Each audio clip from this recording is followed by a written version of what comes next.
If you talk about Dachau, Auschwitz, Mauthausen, that's the names of three main camps, but they all had sub-camps. Like Mauthausen had 49 sub-camps in Austria, Dachau had 136 sub-camps. And I can show you this on a map. That's Germany 1945.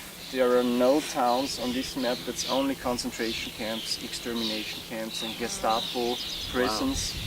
Some month after Austria, after the accession, they started building up the camp here with 200 prisoners from Dachau.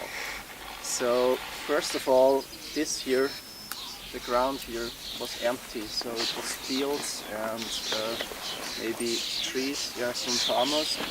The SS just took this place away from them. The SS took the quarry away. The quarry was in property of the city of Vienna before. Do you know the difference between concentration camp and extermination camp? Just guess. Extermination, what's the meaning of extermination? Just kill them, yeah. An extermination camp is like a factory for killing thousands of people in several hours. So what did they do at the concentration camps then? What was their Do they work? goal? I would not call it a work camp, but yeah, they had to work. The SS said they want to kill the prisoners by the work, through the work, during the working time. So that's the main thing here. They try to force them to work for some weeks, some months, and then they kill them by this work, by exactly this work they forced them to. About 7,000 people here in Mauthausen were killed in the gas chamber. Prisoners were not brought here secretly by trucks or anything like that. Prisoners had to walk through the main street in the village, so everyone could see that. If you look over there later, if we stand up there and you look over there, you can see really, really far.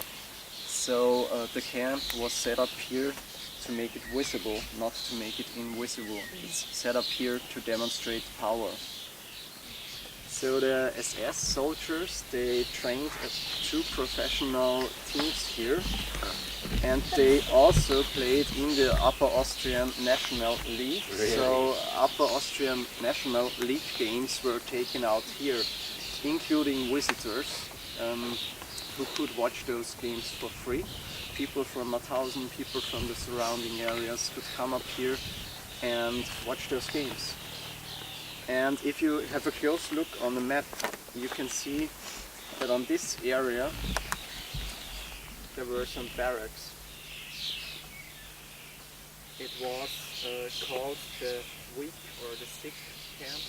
So the SS brought down weak, sick old prisoners here. They did not give them any medicals, they just brought them down here to die there, to starve. Yeah. It's also surprising, like the Austrian friends that I have always say, oh, my grandparents, they didn't really know what was going on, right? And when they found out, they were so ashamed. Right? Well, yeah, that sounds like it's bullshit if people were brought to the camps and could see for their own eyes and talk to each other. Yeah. When I was really small, my parents and my grandparents, I don't know why, but they didn't want to tell me details about it. And so I also heard that. They also told me no one knew about it. It was like a top secret area, no one could come up here. And they knew that something was going on, but they didn't know exactly what. So that's the things you can hear a lot here. Yeah.